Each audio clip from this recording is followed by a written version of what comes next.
Welcome. I'm Dr. Benjamin Kilborn, and this is the third in our series, The Mind's Eye. This is another somewhat difficult program because I'm condensing so much material with such broad strokes. I'm counting on your questions of all kinds to guide me in my future programs so that I know what you've been able to follow with pleasure and what you find arduous and in need of clarification. It may well be that I will devote a future program entirely to responding to your comments, so please help me by sending me your questions. Now, in our first program, we spoke of the organization of the senses and how essential is sensory organization for both identity and thinking. We sense with our thoughts and think with our senses. We also introduced the Greek notion of psyche, breath, soul, or life principle, for all disciplines having to do with the mind and thinking, whether psychiatry, psychoanalysis, or psychology, all of which owe their etymologies to the Greek notion of psyche. In our second program, we spoke of the first hospitals and of the roots of our medical tradition in the vast temple complexes to Asclepius, that divine figure in the Greek pantheon who presided over cures. Often, he appeared himself in curative dreams accompanied by his snakes and a dog and some of his children, actually administering cures in dreams, getting out his knife and operating on the afflicted parts of the suffering patients, who often awoke with symbols of the cure. Also, as an inspirational figure, he presided over the medical ministrations of Hippocrates and all the ancient Greek physicians, and was viewed as the divinity of healing. Strikingly, the part of the temple complex set aside for dreamed cures was the abaton, in which there was a reclining place, or kline, from which we get our word clinic, and from which Freud got the idea of the psychoanalytic couch. So the first concepts of cures associated with physicians were dreamed cures, directed at restoring the balance between psyche and soma, or, to borrow our Judeo-Christian terms, soul and body. Note, the problem was not the mind or brain and body, but the soul and body, which suggests that our formulation of the mind-body problem, so talked about by philosophers and psychologists, is in large part a product of Judeo-Christian antimonies. Now, in each of our programs, we'll be returning to the Greek concept of psyche because of its central importance for our understanding of thinking, feeling, and identity. Our contemporary notions of brain and mind do not really convey what psyche does, since the Greek concept means breath, that by which one can judge life to exist. For the ancient Greeks, who had no notion of the circulation of blood, only formulated by Harvey in the 17th century, life was coterminous with breath. When one no longer breathed, it was assumed that the body was dead. So it was not the heart that represented life, but rather breath. This is rather important, since we know where the heart is and can assume it's something that can be touched, operated on, and repaired, rather like the motor of a car or a faulty pump. For the ancient Greeks, by contrast, life was represented by something one can feel but not touch, namely breath. Today we'll be speaking of kinds of dreams, from Mesopotamia and ancient Greece and Rome through our Judeo-Christian tradition. While we may be in the habit of thinking that only objects of beings in the natural world are categorized, like birds or butterflies or fish or mollusks, language makes categorical distinctions all the time. Take, for example, our two words dream and vision. Our word dream can easily be associated with confused and fantastic nighttime experiences, while our word vision may seem to indicate a communication in a waking state with superhuman beings or gods, a communication given only to the select few and indicating divine election. While such a distinction is suggestive, and we'll see that it has many counterparts in our Western tradition as well as in other cultures, it presents us with important questions.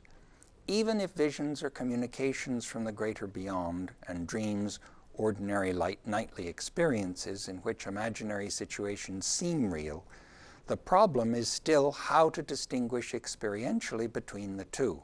How do I know that what I call a vision was not revealed to me in sleep and therefore can be deceptive?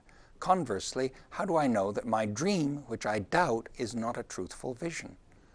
Is there experientially a difference between a true dream and a vision, or are they both the same in that they rely equally on what makes them true or false?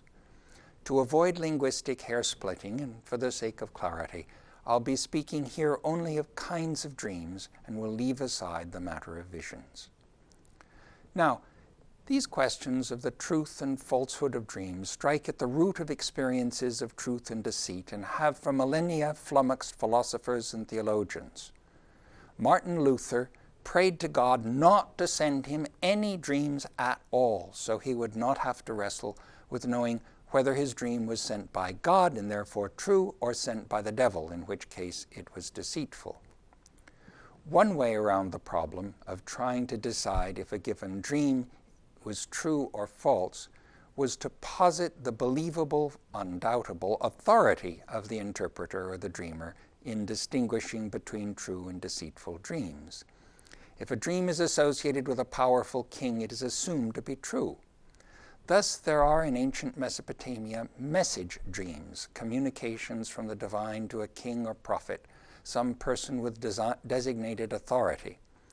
One of the earliest known divine king message dreams is that of Gudea, king of Lagash, who ruled about 2000 BCE.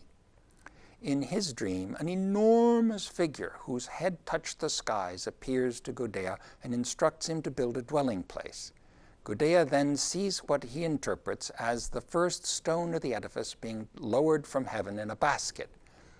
This dream is understood and interpreted as an order from the god Ningirsu instructing Gudea to build him a house.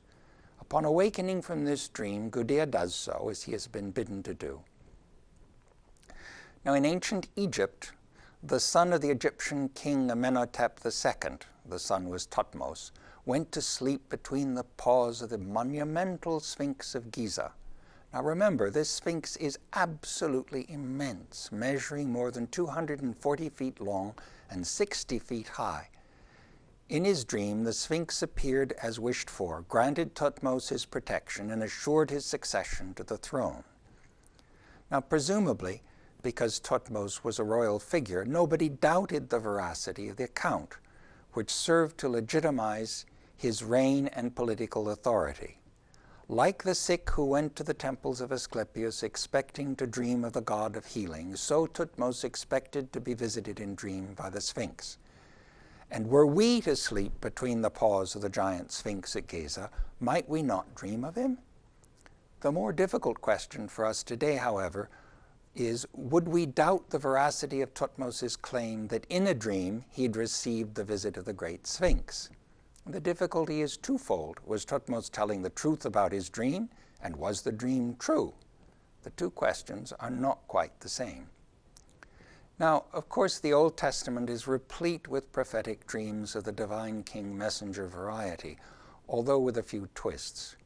In the book of Numbers, God tells Moses that he will speak to prophets in dreams. One of the most famous prophets in the Old Testament is Joseph, who in the book of Genesis acquires power by interpreting Pharaoh's dreams of the kine, the cattle, and the ears of corn. In this case, the interpreter is God's prophet, and the dreamer, who happens to be a clueless king, is implicitly less well connected with the divine powers. Joseph explains to Pharaoh, the 7 good kine are 7 years, and the 7 good ears are 7 years. The dream is one. As a result of Joseph's interpretation, Pharaoh secures his political power by storing away enough grain to survive a long period of drought. Joseph also uses his prowess in dream interpretation and his connection to God to get one up on his brothers. The Bible writes, quote, "For behold, we were binding sheaves in the field, and lo, my sheaf arose and also stood upright, and behold, your sheaf stood around about and made obeisance to my sheaf," close the quotes. In yet another well-known dream, Daniel sees a figure with a head of gold, breast and arms of silver, belly and thighs of brass, legs of iron, and feet of iron and clay. In Daniel's interpretation, the head was Nebuchadnezzar, the Babylonian king who ruled in the 7th and 6th century BC. The breast and arms were the second kingdom, the belly the third kingdom, the legs the fourth, and so on. The dream illustrates royal succession, political power, and kingship, as do so many divine king dreams. In the Old Testament, in addition to the clear dream visions that represent connections with the divine, there's another kind of dream that constitutes a communication from God to a royal figure. But this time, there's no literal interpretation, since these dreams are powerfully imaginary and are true because they are felt and not thought. These are apocalyptic dreams, which, while also communications from God, differ from the political divination dreams of the divine king sort by the overwhelming quality of the emotions they express. Whereas the image of Jacob's ladder, for instance, in Genesis, makes it clear that there's a link between heaven and earth, and the angels are able to go up and come down. Apocalyptic dreams are set in a world startlingly distinct from that of everyday life, a world where overpowering and incomprehensible emotions are a sign that the dream comes directly from God. Take, for example, Ezekiel's description of a whirlwind that comes out of the north in a great cloud and a fire of amber. Out of the midst of the fire emerges the likeness of 4 living creatures, and every one, goes the quote, had 4 faces. Every one had 4 wings, and their feet were joined one to the other, and they appeared like wheels. Or the dream of Elisha, who sees a chariot and horses of fire and is whisked off to heaven by a whirlwind. Or the extraordinary dream of Daniel, who in a dream sees 4 beasts, the first a lion with the wings of an eagle, walking upright like a man, the second a bear with 3 ribs in its teeth, who's told to devour much flesh, the third a leopard with 4 wings of a fowl and 4 heads, the fourth with great iron teeth and 10 horns. In yet another dream, Daniel sees a man clothed in linen, his face of lightning, his eyes lamps of fire, his voice like the voice of a multitude. Now, apocalyptic dreams, like apocalyptic literature in general, reflect a withdrawal from the present social and political world to an imaginary internal universe where, as in Blake, we can see truly only with the eyes of the soul. Accompanying the pervasive doubt and uncertainty in the early Roman period was a crisis of identity in the 2nd century. Here one finds an emphasis on contemplation, in which dreams play a major part. For instance, in his Meditations, Marcus Aurelius talks about the need for withdrawal into the self, picking up on Plato's notion that the unexamined life is not worth living. Know thyself, the Platonic maxim, became a refrain. Plotinus stresses that the notion that all things are within, and Maximus believed especially that the physical senses had to be suppressed in order to allow deeper truths to be perceived. He writes, "Strip away the outer garments, abolish in thought the preoccupations of the eyes, and in what remains you will see the true objects of your longings." For these authors, in principle, true dreams are those in which the senses have been silenced, so that when God speaks, he has been heard.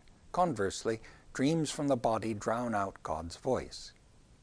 Now, drawing on the divinatory tradition, Tertullian, a contemporary of the physician Galen, distinguished 3 kinds of dreams: dreams that come from God and are therefore true, dreams that come from demons and are therefore false, and dreams that come from bodily sensations, which are unreliable, since it is in sleep that speaks instead of God. By contrast, for Aristotle, all significant dreams must come from within, since for him there are no God-sent dreams at all. Another contemporary of Tertullian was Aulus Aristides, whose journal of more than 300,000 lines and 200 dreams represents an extraordinary testament of religious devotion to Asclepius, remember, the god of healing. Although he's been dismissed by certain English classicists as, quote-unquote, a brain-sick noodle, the writings of Aulus Aristides provide us with invaluable insight into ideas of illness and healing in the early Christian period. Now, poor Aristides was horribly afflicted by shortness of breath, deafness, intestinal pains, gastric disorders, tumors, chronic headaches, and a variety of miscellaneous ailments. His suffering prompted him to go to the temples of Asclepius, where he slept in the abaton awaiting curative dreams, as we described in our last program. Early in his quest for cures, he was visited in a dream by Asclepius himself, who instructed him to keep a meticulous journal of his pains and cures. This he did. And he writes, straight from the beginning, the god ordered me to write down my dreams, and this was the first of his commands. Aulus chronicles in his journal the favor of Asclepius, and he becomes a priest to the god, obeying dream dictates and submitting to Asclepius truly, quote-unquote, as to a doctor. Now Asclepius instructed him to bathe, induce vomiting, take enemas, bleed himself profusely, and make pilgrimages to various sanctuaries, such as the one at Epidaurus that we mentioned last time. Once, when doctors predicted death, if he did not agree to surgery for a tumor in his groin, Aristides put his faith in Asclepius, who instructed him not to listen to these quote-unquote gardeners, but rather to hold firm and bear up. This he did, and in the course of a few months his tumor disappeared. Now, a fascinating point about all this for me is that attitudes towards dreams go hand in hand with definitions of truth. For Homer, dreams reveal the whims of the god. It was understood that the gods deceive human beings as they deceive each other. Therefore, there was no trusting the gods in the first place. For Homer, dreams come either through the gates of ivory or the gates of horn. If through the gates of ivory, they're false. If through the gates of horn, they're true. But although the problem still lies in knowing whether a given dream is true or false, it's not very troublesome, since there are no secure moorings of truth to be found in connections to the gods, who by definition are deceitful, arbitrary, capricious, and unreliable. There is in the world of Homer and the ancient Greeks no opposition between truth and falsehood that relies upon a notion of superhuman battle between the forces of good and evil in the world. When such a notion emerges in the early Christian period, the definitions of dreams and their meanings, and what constitutes true dreams and false dreams, shift accordingly, and the headaches of knowing whether particular dreams are God-sent and true become so painful that many, like poor Martin Luther, pray that they would have no dreams at all, since having to know which was all too much for them. Such headaches over knowing whether dreams were true or false, God-sent or sent by Satan, depended upon a backdrop of human worlds dwarfed by and seen against a battle of the titanic forces of God against Satan, good against evil. This backdrop was itself the product of a particular historical and political circumstances. Some historians of the early Christian period have suggested that Mark, who wrote at least a generation after the death of Jesus, sought to tell the story of Jesus from God's point of view and against a backdrop of titanic struggle in which the forces of evil act through certain people to wreak havoc and destruction on human lives.